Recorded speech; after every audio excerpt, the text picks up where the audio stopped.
discussion on bikes on trains. And what I'd like to do is ask Stephen, we're coming up with our August Moving Southern California Transit newsletter.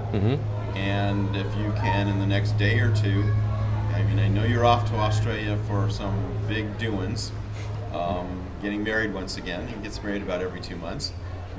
Meanwhile, if you could crank together your, 500 words on bikes on trains and put some of these premises on paper, I'll hold some slot open for you if you can crank on that. Awesome.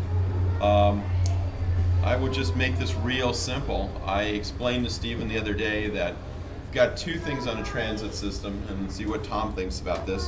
You can either move vehicles or you can move people. If you're moving people, you move people with whatever they have there.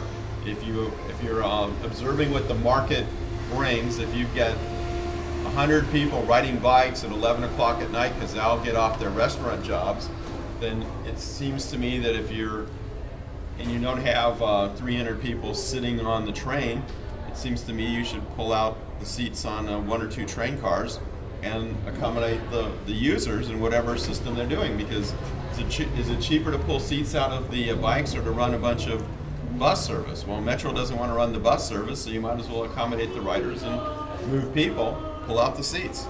Anyways, if anybody has any objections to us taking some sort of whatever position Stephen will invent, if anybody has any objections to us taking a position of moving people rather than vehicles and accommodating the public that needs to move somewhere, any objections to us taking some sort of position? Just one more thing. Go for it. There are vertical racks that you can put in rail cars, including heavy rail and light rail cars, that can significantly increase the amount of bikes you can put in a square foot of standing space.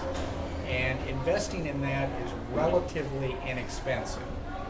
And so that, I think, is a fairly cheap solution that should be suggested and MTA should be looking at. Is that like the original Orange Line racks?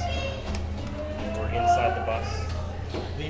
Obviously these would be inside. I'm not familiar with that rack. There are a couple of different ones that are available, and they do work, but the difficulty is when people are getting off at different stations and trying to figure it out.